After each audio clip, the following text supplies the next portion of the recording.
de cette formule qu'on trouve dans l'Évangile selon saint Matthieu, je ne suis venu que pour sauver les brebis d'Israël.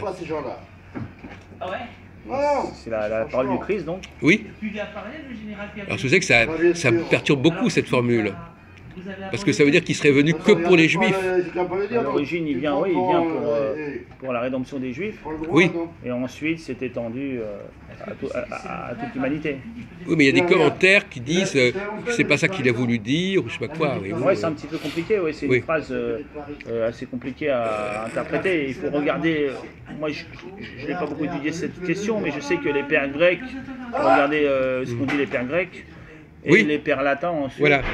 Il faudrait faire un recensé de tout ça. Ils ont essayé de faire dire à Jésus ce qu'il n'a pas forcément dit, en fait. Ces interprétations après des saints ont reçu une certaine connaissance, et l'Esprit Saint, donc ils ont des dons d'interprétation, normalement, c'est pas n'importe qui interprète, c'est pas le premier venu. Ah voilà, c'est ça. Voilà. Oui. Et donc ils ont interprété, mais je connais pas toutes les gloses dans ce domaine. Et donc je suis un petit peu bloqué là pour répondre de manière intelligente, pas dire. Je peux regarder la prochaine fois, on peut reparler. Ah oui. J'ai un petit peu de documentation là-dessus. D'accord. Bon. Je voulais voir si ça vous avait inspiré. Oui, enfin, ou interpellé, enfin je sais pas. Oui, ça a interpellé, ça fait 2000 ans, hein, ça interpelle. De même par exemple, pourquoi dans le premier chapitre de l'Évangile selon Matthieu, d'un côté on nous donne une généalogie de Jésus depuis David jusqu'à Joseph, et d'autre côté on nous parle de la naissance miraculeuse de Jésus qui ne serait pas né de Joseph justement. Parce qu'il y a le père adoptif et puis le... Mais alors finalement, est-ce que le fait qu'il soit adoptif, est-ce que ça le met en situation... Ils descendent aussi, le père adoptif descend aussi de David et sa mère aussi, les deux sont issus de David, donc il y a les deux généalogies qui apparaissent. J'ai bien compris. Alors qu'est-ce que vous pensez on a déjà parlé, le parallèle entre Jésus et Isaac, on en avait parlé. Oui, on avait parlé. Ouais. Mais ce parallèle, est-ce qu'on peut le pousser très loin? Par exemple, est-ce qu'on peut dire que Isaac est le fils... La notion de fils d'eux, elle apparaît déjà dans la Bible juive. Isaac, fils d'Abraham. Et donc, est-ce que la notion de fils, de dire que Jésus est fils d'eux, c'est pas du même ordre? C'est-à-dire qu'il est fils de son père aussi. Oui, il y a quelque chose il y a le Christ préfiguré dans l'Ancien Testament, et ensuite il y a l'accomplissement dans le Nouveau, enfin dans les choses arrivent.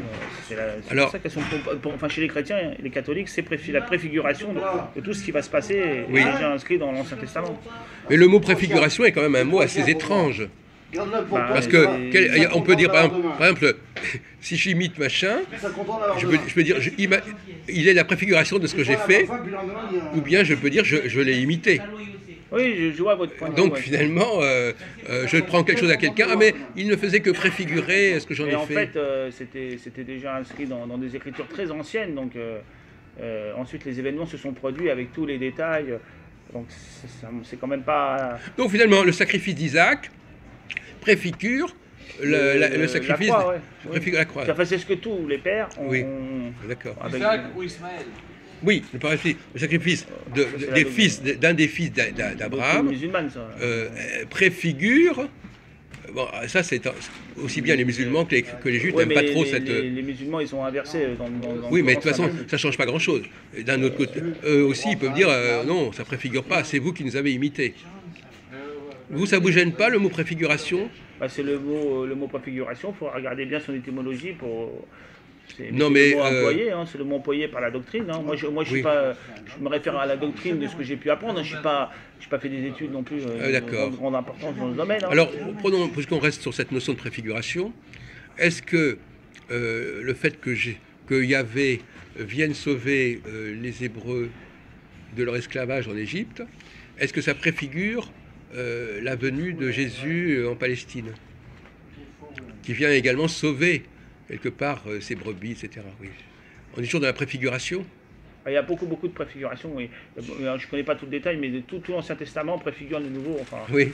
Donc il y a plein de choses dans différents domaines. Il faut bien les analyser une par une. Oui. Donc tout est préfiguration, tout l'Ancien Testament, c'est une préfiguration du Nouveau. Oui, mais alors par exemple, préfiguration, ça veut dire quoi? C'est-à-dire que quand Yahvé arrive pour sauver les Hébreux en Égypte, c'est une préfiguration de l'arrivée de Jésus en Palestine? Je ne sais pas exactement si c'est une préfiguration exacte de ça, ou si ça préfigure autre chose, je n'ai pas le détail. Enfin, moi je ne sais pas, moi personnellement, moi qui travaille beaucoup sur les questions d'imitation, d'emprunt, je trouve ça quand même un peu abusif comme expression. Oui, je sais. Parce que préfiguration, ça a bon dos, je veux dire, préfigurer. On préfère employer le mot préfiguration qu'au mot imitation. Au lieu de dire que c'est repris d'eux, on dit ça a été préfiguré. Donc on inverse les rôles. C'est celui qui était avant qui finalement est moins intéressant que celui qui vient après. Bah, disons que tous les détails des préfigurations qui ont été donnés par les prophètes d'Israël, tous les 4 petits et les 12, c'est beau, il y a beaucoup de détails. Oui. C'est des préfigurations qui sont espacées dans le temps, il y en a à différentes époques et tout ça est assez précis. Vous pensez à quoi? Et tout ça se réunit dans un événement vraiment bien précis. C'est pour ça qu'on dit préfiguration, c'est ce qu'une imitation de ce genre, ça serait pas. Je ne sais pas si c'est possible d'imiter, de pouvoir faire une imitation aussi parfaite de tous ces anciens prophètes et de faire ça de manière. Ça me paraît. Écoutez, quels sont les. Est-ce que vous pouvez préciser, Jean-Paul, chaque prophète a parlé du Christ d'une manière. Oui, non, mais je veux dire, j'ai pas tous les détails. Non, mais je reprends sur votre argument. Qu'est-ce qui est si compliqué? Qu'est-ce qui était si compliqué à inventer ou à contrefaire? Enfin, qu'est-ce qui paraît une imitation vous dites que c'est tellement un ensemble de facteurs que... Des détails, par exemple, que tous les premiers-nés seront mis à mort quand ils voudront tuer le Messie, là, quand Hérode veut faire tuer le Messie, il fait tuer tous les premiers-nés, là. Oui. Il y a des choses comme ça. Bon, ça, c'est très compliqué de faire des choses comme ça, d'imiter, parce que c'était préfiguré, et puis de le faire ensuite vraiment, et plein de choses très techniques qu'on ne pourra pas faire comme ça. Donc c'est vraiment, on sent bien que c'est la providence et que ça dépasse l'homme. Oui, voilà. Ces événements dépassent l'homme, pour moi. Hein. Non, mais dans le cas, effectivement, de l'histoire des premiers-nés, c'est vrai que ça fait penser à Moïse, d'ailleurs. Oui, aussi. La naissance de Moïse qui avait été aussi déclenchée par... Il y a plein de points communs entre l'Ancien et le Nouveau Testament. Dans l'Ancien et le Nouveau Testament, comme le dit saint Thomas d'Aquin, l'Ancien Testament c'est la loi ancienne et le Nouveau c'est la loi nouvelle, et ça se divise en deux. Oui. Et d'ailleurs, j'ai un livre là-dessus. Ah ben voilà, ça tombe bien. Je parle de ça, je crois. C'est pas un truc extraordinaire, mais ça parle de ça, là. C'est la somme théologique. Oui, bien sûr. À la portée de tous. Donc, ça parle justement de la loi ancienne, de la loi nouvelle et plein de choses. Oui. Je le retrouve là. Bon, c'est un petit didactique. Hein. C'est didactique et puis c'est un petit comme un catéchisme. Ça n'a rien à voir avec la somme vraiment théologique, avec tous les développements. Oui, bien sûr, puisque c'est pas. Oui. Il parle de division loi ancienne, loi. Oui, mais ça c'est clair, Voilà, après il y a plein de choses. Je l'ai récupéré, je suis en train de le lire, et donc ça nous permet. Mais on peut, vous voyez, c'est intéressant ce que vous dites. Est-ce qu'on pourrait pas, parce que loi ancienne, est-ce qu'on peut pas dire première loi, deuxième loi, première alliance? Il paraît qu'on peut dire aussi comme ça, première alliance, deuxième alliance. Par exemple, on peut dire par exemple que Yahvé revient. En fait, pourquoi ne pas dire un retour? Par exemple, en fait, il y a trois. Au départ, il y a la loi primitive, là, il y a l'alliance primitive. Ensuite, il y a l'alliance avec les Hébreux. Ça se précise. C'est un peuple qui est mis à part et qui va préparer le Messie. Et ensuite, il y a vraiment l'arrivée du Messie et l'universalisation de la religion. Oui. Voilà, c'est en 3 étapes. La deuxième période, c'est celle des Hébreux, c'est la deuxième étape, c'est en 3 étapes toujours. Hein. Au départ, il y a la loi primitive, la loi naturelle et primitive qui partent d'Adam et Ève jusqu'à Noé. Ensuite, il y a de Noé jusqu'à Abraham, qui se poursuit jusqu'à Moïse et puis les Hébreux jusqu'à l'arrivée du Messie vraiment, qui est Christ. Et donc tout ça, ça s'articule, c'est l'économie divine, ça s'articule en plusieurs phases. Oui. Et ça se précise de plus en plus. Et ensuite, c'est la loi finale arrive, la loi de la grâce, la loi du salut final. Donc, on conserve. Mais à quel moment des Hébreux le décalogue, on conserve des Hébreux certaines choses, mais toutes les lois, tous les préceptes particuliers sont retirés. Parce que ça ne considérait que ce peuple-là, qu'ensuite les rabbinistes les rabbins vont prendre en compte dans le rabbinisme, dans la religion juive qui continuera. Après, parce que nous les catholiques divisent la loi mosaïque, c'est la loi jusqu'au Christ. Et ensuite, il y a la loi rabbinique, c'est la loi quand les Juifs ont été rejetés. Oui. Et ensuite, à la fin des temps, ils doivent se convertir et revenir dans le christianisme. Oui, oui, oui. Et à ce moment-là, c'est la fin, tout est accompli. Mais la doctrine à catholique, quel hein. moment voyez-vous le messianisme, le Messie annoncé dans l'ancien, je ne parle pas des prophètes, mais dans le Pentateuque, par exemple. On ne parle pas du Messie dans le Pentateuque. Il y a l'arbre de Mambré, il y a plein de, sur la Trinité, oui, ils ont. Oui, ça se précise. C'est vrai que le Messie, ils en parlent beaucoup plus, très très peu. Parce qu'il il y a plein d'endroits où ils en parlent, mais moi, je n'ai pas étudié ça en détail. Hein, c'est ça le problème. Il faut vraiment, je sais pas.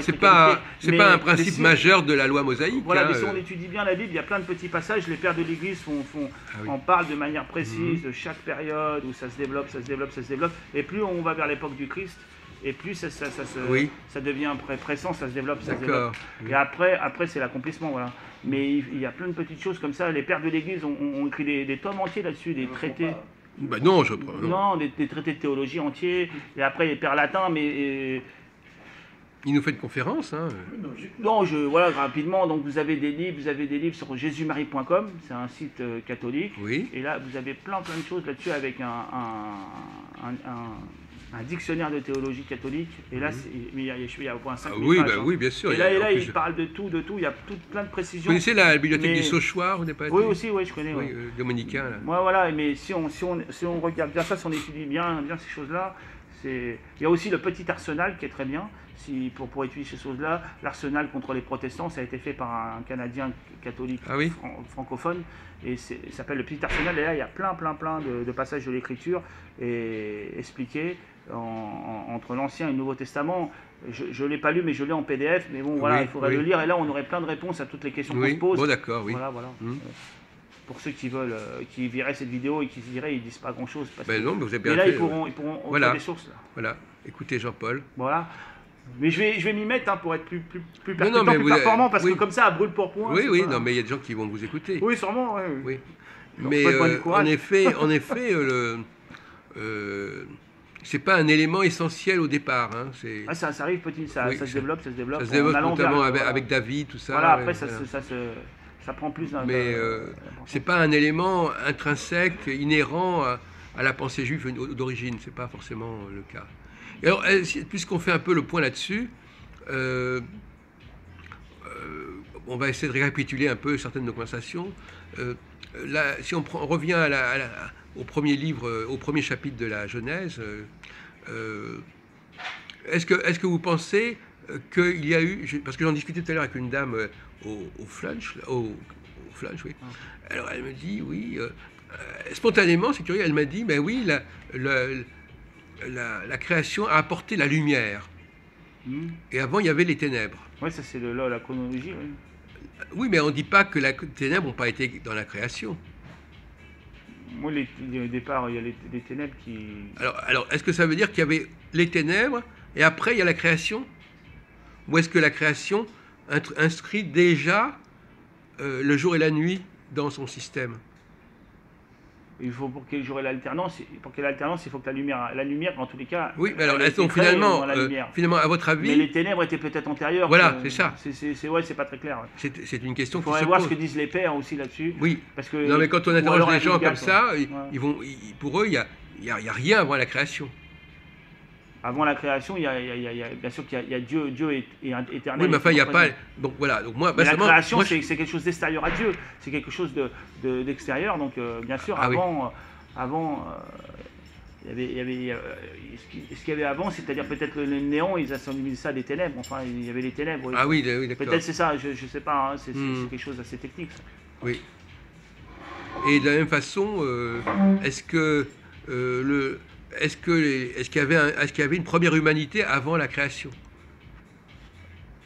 Apparemment, à la fin des temps, après, quand il y a une nouvelle terre, des nouveaux cieux, et si j'ai bien compris, avant cette ancienne terre et ces anciens cieux, il y en avait d'autres. Donc apparemment, il y a plusieurs humanités qui se succèdent. Oui. Apparemment, c'est ce qu'on laisse entendre dans la Bible, même à d'autres endroits, il y a plusieurs humanités qui se succèdent. C'est quelque chose de cyclique. Apparemment, mais ça c'est aussi très c'est pas beaucoup discuté par les pères. Hein. Alors vous avez parlé du décalogue. Ouais. Alors le décalogue, les 10 commandements, est-ce que à votre avis, est-ce que ça fait sens, par exemple, que dans les 10 commandements, on mette tu ne tueras point ou tu ne voleras point? Bah, c'est les principes moraux les premiers. Oui, mais est-ce que c'est pas réservé aux Juifs, ça, quand même? Non, c'est pas. Mais c'est les Juifs c'est eux qui doivent accomplir la mission de. Oui, mais ça n'a aucun intérêt. C'est le peuple qui a été mis à part. Oui, mais qui est oui, préparé. Donc oui, c'est mais eux qui ont justement. le décalogue avant les autres. Non, mais justement. Mais le décalogue, attention, le décalogue fait partie de la loi positive parce qu'on divise la loi, si j'ai bien compris, en loi divine, en loi naturelle. Il y a la loi humaine. Et ensuite, en loi humaine, il y a la loi ancienne, la loi nouvelle, et la loi ancienne, et il y a aussi ce qu'on appelle la loi positive divine. Et la loi positive divine, c'est vraiment la révélation. Et dans cette révélation, il y a un recensé de la loi naturelle, les premiers principes qui sont régis par la raison de l'homme, qui doit s'appliquer à son comportement, ils sont mis dans le décalogue parce que l'homme, il l'avait avant de manière presque innée dans sa raison, et comme ça s'altérait à cause des vices et tout ça, Dieu l'a positivement mis sur une table de loi pour que là, ça soit plus fixe. Oui. C'est pour ça qu'il y a le droit positif. Le droit positif, c'est la loi naturelle renforcée et rappelée aux hommes de manière claire. On est bien d'accord que, par exemple, voilà. être juif, c'est pas... montrer qu'on est juif, c'est pas ne pas tuer les gens. C'est pas spécifique aux juifs. Par exemple, vous pouvez très bien ne pas tuer quelqu'un et ne pas être juif. Bien sûr, bien sûr. Donc ça n'a pas d'intérêt de dire qu'un juif, c'est quelqu'un qui ne tue pas. Apparemment, c'était le peuple juif étant le peuple prédestiné à être préparé pour préparer le Messie, c'est ce peuple-là qui est pris à part et qu'on commence à travailler sur lui pour en faire un peuple d'élite, pour un peuple plus pur, plus saint. Oui. Voilà, donc c'est pour ça que ce peuple prêtre, il travaille sur lui d'abord, on commence sur lui d'abord, et après ça s'étend à l'humanité, mais on commence par lui. Donc c'est lui qui a les premières révélations, c'est lui qui a le rappel du décalogue, parce qu'il est entouré quand même de gens qui ont beaucoup dévié, de polythéistes. Alors, pour éviter d'être perverti par ces polythéismes, il faut quand même des gens qui le mettent... enfin, c'est ce que j'ai compris. Oui, non, mais justement, là-dessus, je crois quand même qu'on va discuter, parce que, premièrement, curieusement, vous savez qu'il y a le credo hébraïque, c'est le schéma Israël, l'écoute d'Israël. Et dans l'écoute d'Israël, on ne parle pas du décalogue. Si vous le lisez clairement, c'est pas marqué. On ne rappelle pas les commandements dans l'écoute d'Israël. Le seul commandement qu'on dit, c'est « tu aimeras ton Dieu, etc. » Apparemment, ce commandement peut-être inclut tous les autres, parce que c'est le premier qui inclut tous les autres. Ah ben justement pas, non, justement, entre dire « tu aimeras Dieu de tout ton cœur, etc. » et « tu n'invoqueras pas d'autres dieux », c'est pas du même genre que... après, c'est plus développé. C'est pas du même genre que tu ne tueras point ou tu ne voleras point. Parce que même chez les chrétiens, il y a un décalogue un peu plus court, où ils ont condensé un peu les choses, il y en a un vraiment plus... Après, il y a le sermon sur la montagne du Christ qui vient compléter le décalogue. Ça, c'est la perfection pour ceux qui veulent une voie de perfection vraiment, et les autres, c'est ceux qui sont dans le monde. Et ceux qui sont en dehors du monde, qui veulent devenir vraiment des saints, alors là, ils ont une voie de perfection, c'est là où ils doivent s'améliorer, aller beaucoup plus en avant dans la vertu, encore plus. Mais comme vous dites... les autres doivent quand même se maintenir à un bon niveau. Oui, mais enfin, il y a des commandements positifs et des commandements négatifs. Tu ne tueras point, c'est un commandement négatif. Tu aimeras... Yahvé, c'est on peut les classer de plusieurs manières. Donc, c'est pas du tout la même chose. Un juif, c'est pas, on caractérise pas quelqu'un parce qu'il ne vole pas ou ne tue pas, etc. On le caractérisera par le fait qu'il fera ceci ou fera cela, qu'il aimera, qu'il respectera le Shabbat. Oui, par exemple, respecter le Shabbat, c'est pas un commandement négatif. Bon. Donc finalement, ma thèse, parce que je donne mon avis aussi dans cette discussion, ma thèse, c'est que, en fait, si je relis le décalogue avec le schéma Israël, tous les commandements négatifs, c'est pas ça qui est important. C'est pas ça qui est important. Ça, c'est, à mon avis même, je dirais que ça a même probablement été rajouté par la suite. Les vrais commandements qui sont répétés chez les Juifs, c'est tu aimeras le ciel, tu mettras des vêtements comme ceci, comme cela, tu mettras sur tes portes des etc. Mais c'est ça qui est qui caractérise, qui va marquer. Et dire quand on veut marquer les Juifs, par la suite, on sait que c'est ça qui les marque. Personne ne va dire, par exemple, par la suite, le Juif, c'est celui qui tue pas, ou celui qui ne vole pas. Donc c'est pas un élément de différenciation. Alors je sais que vous avez essayé d'expliquer ça, mais globalement, on peut dire que c'est pas du tout du même ordre. Théologiquement, le fait de ne pas tuer, c'est pas du tout du même ordre que le fait d'aimer tel Dieu, à l'exception des autres. Donc je crois que c'est une erreur de croire que c'est un tout, le décalogue. Il y a aussi une partie qui est vraiment théologique, une partie qui est plus morale, tu ne tueras pas. Oui, mais finalement, ce n'est pas... Au revoir, avec les autres. Ce n'est pas... c'est pas un élément de différenciation.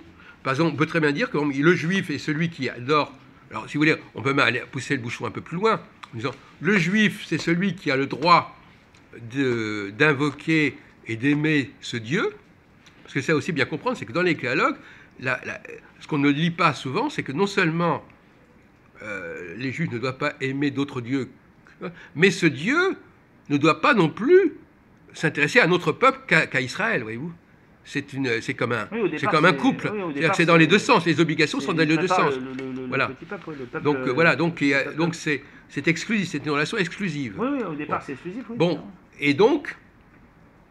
Enfin, c'est exclusif, mais il y a certains païens, enfin des gentils, qui peuvent rejoindre et devenir, même s'ils ne deviennent pas juifs, s'ils ne se convertissent pas, ils peuvent se convertir, mais c'est rare, ils sont quand même, ils ont les lois noachites, toutes les lois noachites, même maintenant, qui sont remis au goût du jour, même maintenant, qui permettent à des gentils de suivre ces 7 lois noachites qui leur permettent quand même de s'approcher. Mais ces lois noachites, elles ressemblent plus ou moins aux commandements négatifs. Voilà, donc les commandements négatifs seraient pour les gentils au départ, et les commandements positifs pour les juifs. Oui. C'est ça qu'on en vient là. C'est une façon de dire, donc il y a des lois qui sont propres aux juifs, et puis pour les autres, on leur demandera simplement... On peut le particulariser, donc il faut bien le faire. Donc aux juifs, aux non-juifs, on leur dira simplement... Bon, du moment que vous ne tuez pas, que vous ne volez pas, ça va quoi. Faire ça, c'est déjà beaucoup. Hein, oui. Vu les conditions d'existence et la barbarie qu'il y avait. Mais ça, c'est plus pour les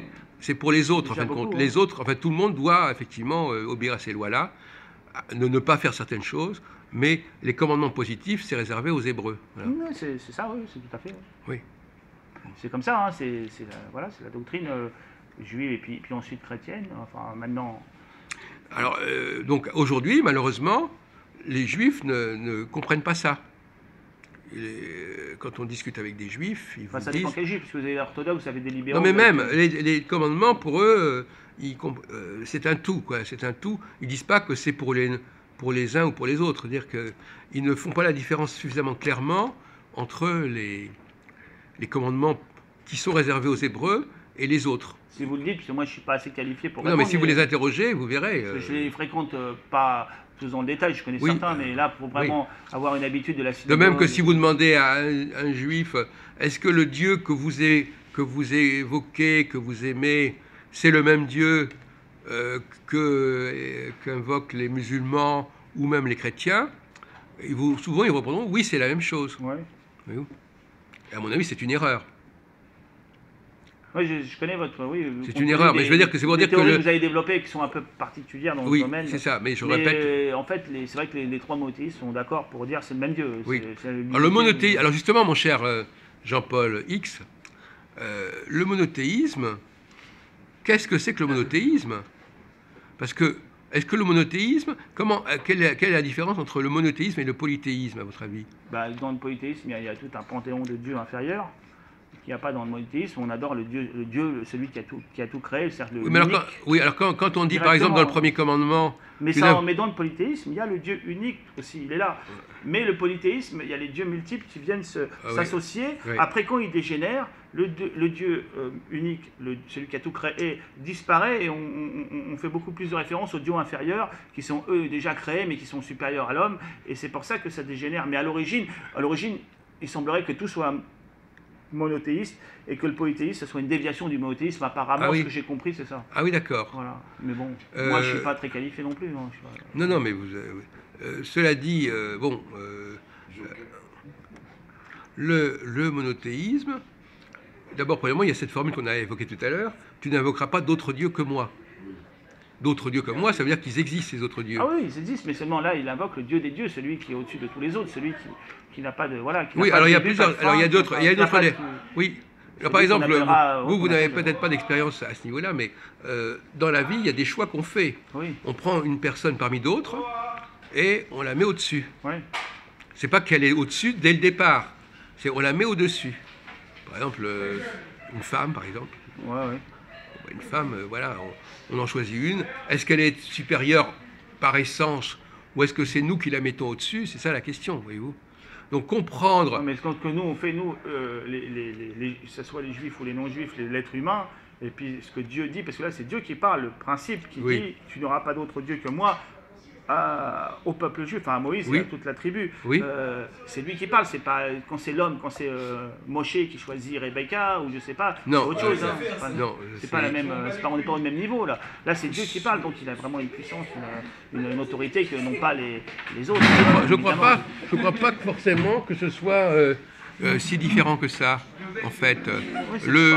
Dans tous les domaines, il y a des choix à faire. On prend ça et on prend pas autre chose.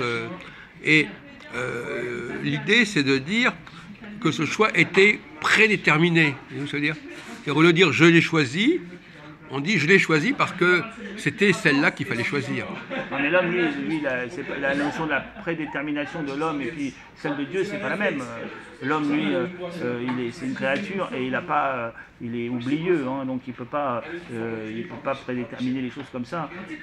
Ou il peut le dire, mais en tout cas, il peut faire des choix. Oui, il fait des choix. Il fait des choix qui sont à un moment donné, il est censé oublier ce qu'il n'a pas choisi. Il laisse de côté ce qu'il n'a pas pris. Mais l'homme, lui, il peut revenir sur ses choix. Enfin, je veux dire. De même que par exemple, il y avait d'autres peuples. Il ne revient pas dessus parce que c'est vraiment quelque chose. Il y avait d'autres peuples que le peuple hébreu. Donc c'est celui-là qui a été choisi et pas les autres. Oui, bon, apparemment, pourquoi a été choisi celui-là et pas un autre? C'est parce que à la tour de Babel, un des ancêtres. Ah oui, je m'aviez dit ça, oui, répétez. Il n'a pas voulu s'associer avec les autres. Oui. Et de cette branche-là qui est restée fidèle. Ah oui. Et Dieu a dit de cette branche Oui. va sortir le peuple choisi Oui. parce que cet ancêtre-là s'est bien comporté. Voilà. Ça aurait pu être un autre. Mais bon, c'est comme ça parce qu'il faut bien qu'il y en ait un qui soit. Voilà, c'est ça. Il faut bien qu'il y en ait un qui soit choisi. Et une fois qu'il est choisi, ben, il devient spécial. Après, il choisit, mais après, comme on est dans le monde, après ça part en vrille. Et puis peuple au courant, tous les problèmes, ils ont trahi l'élection. Voilà, il y a plusieurs problèmes avec le peuple juif qui a posé plusieurs problèmes à Moïse et à Dieu. Dieu est obligé de le rappeler à l'ordre, voilà aussi après, parce que parmi eux, il n'y a pas que des gens, droits, il y a des éléments, par exemple la tribu de Dan qui était très mal vue, Ah oui. il y avait pas mal de Les scorpions, oui. Enfin, ils sont pas très bien vus, j'ai compris comprendre ça. Hein, Oui. il y a à boire et à manger, comme partout. Hein. Oui.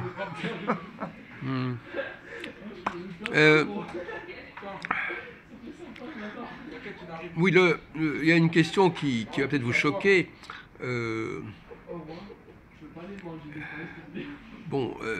D'abord, premièrement, vous savez qu'il y a une formule très curieuse que je ne sais pas, je voulais signaler. Quand Yahvé se présente à Moïse, il dit « Je suis le Dieu, je suis Yahvé, je suis le Dieu d'Abraham, je suis le Dieu d'Isaac, je suis le Dieu de Jacob. » Il répète 3 fois Dieu. Et donc, voilà. Et ça, c'est une forme de polythéisme, en fin de compte. C'est-à-dire qu'il se présente comme celui qui incarne les différents dieux. Et même, il y a d'autres textes qui disent « Je suis aussi le Dieu de Sarah, je suis le Dieu de Rebecca, je suis le Dieu... » Voilà. Enfin, je veux dire qu'il y a... si vous lisez clairement le chapitre 3 de l'Exode, c'est « Je suis Yahvé, je suis le Dieu d'Abraham, je suis le Dieu d'Isaac, je suis le Dieu de Jacob. » Et ça, ça colle pas trop avec l'idée d'un monothéisme. 3 fois Dieu, c'est l'essence, apparemment. Non, mais ça veut dire Elohé. Non, c'est-à-dire que je suis, il dit, c'est pas... Oui. Non, je suis intéressé pour ça. Mais vous en prie, asseyez-vous, même si vous voulez. Nickel. Salut. Bonsoir. Vous vouliez quoi alors exactement? Est-ce que vous avez des choses à dire? Toujours. Alors, il va vous filmer, vous allez dire, il va vous poser une question. Vous ne voulez pas être filmé? Allez-y, posez-moi une question. Je suis totalement. On peut vous filmer ou pas? Il n'y a pas de problème. Je suis 100%. Oui, mais alors là, vous êtes dans le profil. Il ne faut pas être filmé, l'autre. C'est parti. Oui. Alors, vous avez une culture chrétienne? Vous avez réfléchi? Chrétienne, musulmane, enfin, monothéiste? Je suis non-croyant. C'est gênant ou pas du tout? Pas du tout, du moment que vous avez des choses à dire et que vous connaissez le sujet. On va dire que je vis la vie et je regarde ce qui va m'arriver. Ah d'accord, mais pour l'instant, alors il faudrait qu'on change de sujet alors, peut-être. C'était quoi le sujet de base? Le sujet de base, c'est des questions religieuses. Ah mince. Du coup, je crois que je vais m'enfuir. Non, on peut changer. Non, mais on ne parle pas que de ça, on peut changer de sujet. Mais pour l'instant, alors on va peut-être clôturer ce sujet